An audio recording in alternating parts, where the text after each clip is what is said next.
গতকালকে থেকে মোটামুটি ভীষণ নার্ভাস মনে হচ্ছে পরীক্ষার দিন আজকে এবং রাতে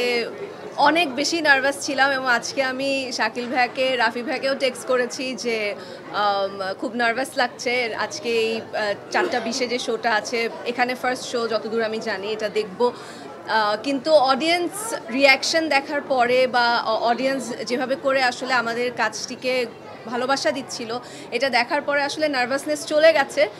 সো একটা স্পেশাল থ্যাংক ইউ অবশ্যই রাফি ভাইয়াকে দিতে চাই যে ও আমাকে তাণ্ডবে নিশাত চরিত্রের জন্য মনে করেছিল যে এই চরিত্রটা আমি পুল অফ করতে পারবো এবং সেই সাথে অবশ্যই আমাদের শাকিল ভাই এবং প্রযোজনা প্রতিষ্ঠানে যারা আছেন সবাইকেও অনেক বেশি ধন্যবাদ যে এত সুন্দর করে এত বড় অ্যারেঞ্জমেন্টে কাজটা করেছে আমরা জয়াপুর মতো এত গুণী একজন অভিনেত্রীকে পেয়েছি আমি তো মনে করি আমার মানে কাজটা আরও বেশি স্পেশাল হয়ে গেছে এবং সব থেকে স্পেশাল ব্যাপার তো হচ্ছে যে শাকিব খানকে পেয়েছি সো মেগাস্টারের সাথে স্ক্রিন শেয়ার বা আমার কেমিস্ট্রি দর্শক পছন্দ করছে এটা খুব ভালো লাগছে আমিও আসলে এখানে দর্শক হিসেবে দেখতে এসেছিলাম সো আমার তো মানে যখন আমি বুঝছিলাম যে এখন গানটা শুরু হবে অনেক নার্ভাস লাগছিল এবং পাশে তো আমার মানে যে গানটা গেয়েছে ও সাথে ছিল সো আরও বেশি ভালো লাগছিল এবং দর্শক যেভাবে করে গানটার সময় আসলে লিচু বাগান বলছিল সব কিছু মিলিয়ে আসলে দুর্দান্ত একটা এক্সপিরিয়েন্স। ওকে আপনারা তো দেখতেই পেলেন যে সবাই কি সুন্দর একটা ডেবিউ হলো যেখানে ওর আসলে অ্যাক্টিং এবং ওর সৌন্দর্য এবং যদি আমরা নাচের কথা বলি সেটা দেখাবার আমরা এমনিতে সবাই জানি ও খুব ভালো নাচে তো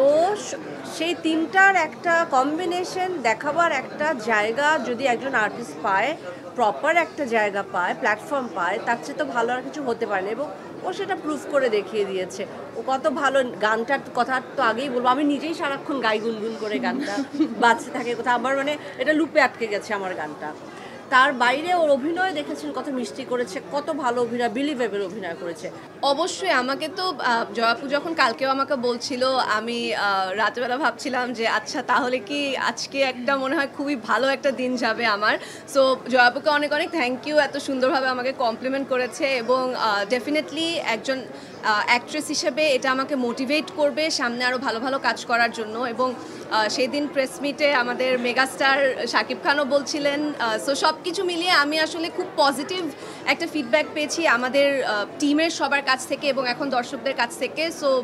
দেখা যাক ভবিষ্যতে কি হয়। রাফি ভাইয়া প্রবাবলি ক্লিয়ার করেছি যে এটা আসলে ঠিক আইটেম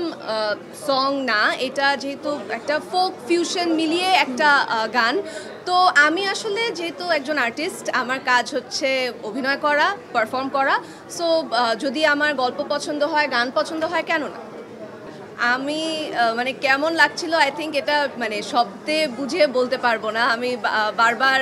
জেফারের দিকে তাকাচ্ছিলাম একবার জয়াপুর দিকে তাকাচ্ছিলাম সবার রিয়াকশন দেখার চেষ্টা করছিলাম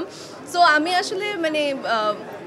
আরেকটা জিনিস রিয়েলাইজ করেছি যে আমি খুবই লাকি যে আমি এত সুন্দর একটা ডেবিউ করতে পেরেছি রাফি ভাইয়া আছে আমাদের মেগাস্টার শাকিব খান আছে জয়াপু আছে এবং এত এত গুণী শিল্পীরা আছে সেই সাথে আমি প্রীতম এবং জেফারের গানে পারফর্ম করতে পেরেছি অরিন্দম ভাইয়া এত সুন্দর একটা গানে পারফর্ম করতে পেরেছি এবং আমাদের প্রযোজনা প্রতিষ্ঠান এত মানে বড় অ্যারেঞ্জমেন্ট করেছে তো হ্যাঁ লাকি ফিল করছিলাম অ্যান্ড এক্সাইটেড ফিল করছিলাম।